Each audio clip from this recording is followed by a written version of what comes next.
नमस्ते दोस्तों। अच्छे इंसान के साथ हमेशा अच्छा ही होता है। इस पर मैं आज एक कहानी सुनाने जा रही हूँ। अच्छे इंसान के साथ हमेशा अच्छा होता है, यह एक कहावत है। इसका अर्थ यह है कि जो दूसरों के साथ अच्छा करेगा तो उसके साथ भी हमेशा अच्छा ही होगा। किंतु आज के समय में यह कहावत कुछ लुप्त सी हो गई है, क्योंकि आज के समय में लोग एक दूसरे से ईर्ष्या करने रहते हैं। लोग अपने आप को दूसरों से बेहतर साबित करने में लगे रहते हैं। उन्हें दूसरों की कोई परवाह नहीं होती, वे सिर्फ अपने बारे में सोचते हैं। इस समय ऐसे बहुत ही कम अच्छे इंसान होंगे जो कि दूसरों के बारे में सोचते हैं, किंतु उनके साथ हमेशा अच्छा ही होता है। ऐसी एक अच्छे इंसान की कहानी आज मैं आपके सामने प्रस्तुत कर रही हूँ। प्राचीन काल की बात है। एक शेर सिंह नाम का राजा हुआ करता था। वह बहुत ही अच्छा इंसान था। वह हमेशा दूसरों की मदद किया करता था। उसे अपनी प्रजा से बहुत प्रेम था। वह कभी भी सहायता किया करता था। उसके राज्य में कोई भी व्यक्ति असंतुष्ट नहीं था। किसी को भी किसी चीज़ की कमी नहीं थी। उसके राज्य में भरपूर पैसा था और साथ ही खेत खलियान भी भरे हुए थे। लोग बहुत ही अच्छे से जीवन व्यतीत कर रहे थे। उस राजा से जो भी व्यक्ति मदद की गुहार करता या अपने निजी काम के लिए धन की मांग करता था, तो वह उसकी पूर्ति कर दिया करता था। इस बात से उनके ही दरबार के एक दरबारी, जिसका नाम करीम था, ने सोचा कि राजा बहुत ही दयालु है, क्यों ना इसका फ़ायदा उठाया जाए। उसने उस राजा का बहुत ही खास और भरोसेमंद दरबारी बनने का सोचा, जिससे राजा उसे अपने खजाने की रखवाली के लिए तैनात कर दे। इसके लिए उसने एक योजना बनाई। वह राजा के आसपास ही रहा करता था।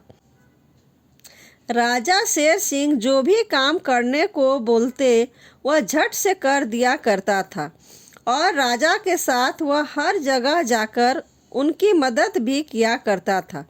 राजा ने एक बार उससे किसी व्यापारी के यहाँ से आए धन को तहखाने में रखने के लिए कहा और करीम ने बड़ी ही ईमानदारी से सारा का सारा धन तहखाने में रख दिया। राजा ने यह सब देखकर सोचा कि करीम मेरी हर जगह मदद करता है और साथ ही जो भी काम मैं उसे करने देता हूँ वह बहुत ही ईमानदारी से करता है। राजा करीम से बहुत ही प्रभावित होने लगे थे। करीम को भी लगने लगा कि राजा उससे प्रभावित हो चुके हैं। यही उसकी योजना थी कि ऐसा करने से राजा उसे जल्द ही अपने खजाने का रखवाला बना देंगे। राजा ने करीम को बुलाया। करीम मन ही मन बहुत खुश हो रहा था कि अब बस राजा उसे अपने खजाने का रखवाला बनाने की बोलने ही वाले हैं। यह सोचते सोचते वह राजा के पास पहुंचा। राजा ने उससे कहा, करीम तुम अपने काम में बहुत ही ईमानदार हो। मैं तुमसे बहुत प्रभावित हुआ हूँ और मैं तुम्हें अपने खजाने की रखवाली करने के लिए तैनात करता हूँ। यह सुनकर करीम खुशी से फूला नहीं समा रहा था। उसने यह स्वीकार कर लिया और वह खजाने का रखवाला बन गया। रखवाला बनने के साथ कुछ समय तक उसने अपना काम बहुत ही ईमानदारी से किया, जिससे राजा को उस पर और भी ज़्यादा भरोसा हो जाए। फिर उसके बाद उसने खजाने में घोटाला करना शुरू कर दिया। एक के बाद एक घोटाले करता चला गया, जिससे खजाने में बहुत ज़्यादा नुकसान होने लगा था। किंतु राजा को करीम पर पूरा भरोसा था। उसे लगा कि कोई और है जो उसके खजाने में घोटाला कर रहा है। उसने अपने सैनिकों से इस घोटाले के बारे में पता लगाने को कहा। सभी लोग उस घोटाले करने वाले आदमी को खोजने लगे। फिर खोजते खोजते कुछ दिनों बाद यह पता चला कि यह सब घोटाला कोई और नहीं बल्कि करीम ही कर रहा था। राजा ने करीम को दरबार में बुलाया और उसे कहा, तुम बहुत ही ईमानदार बेईमान निकले और तुमने मेरा भरोसा तोड़ा है। तुम्हें दंड अवश्य दिया जाएगा। ऐसा कहकर राजा ने उसे महल से निकाल दिया। महल से निकाले जाने के बाद करीम ने सोचा कि अब मुझे कोई काम नहीं मिलेगा और यह सब राजा की वजह से हुआ है। मैं राजा को मार दूंगा। ऐसा सोचते हुए उसने राजा को मारने की योजना बनाई। वह चुपके से छिपते हुए महल के अंदर घुस गया और किसी तरह वह महल के रसोई घर में पहुंच गया। वहां पहुंचकर उसने राजा के खाने में जहर मिला दिया जिससे राजा की मृत्यु हो जाए।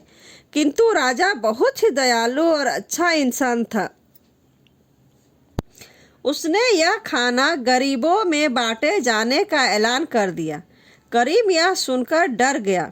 उसे लगने लगा कि मैं तो राजा को मारना चाहता हूँ, लेकिन ये क्या, ये खाना मासूम और गरीब लोगों को खिलाया जाने वाला है, किंतु मैं उन सब की मृत्यु नहीं होने दे सकता हूँ।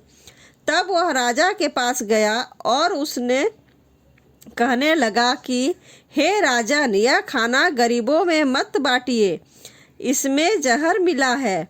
मुझे क्षमा कर दीजिए, मैं लालच में आने के कारण यह गलत कदम उठा बैठा।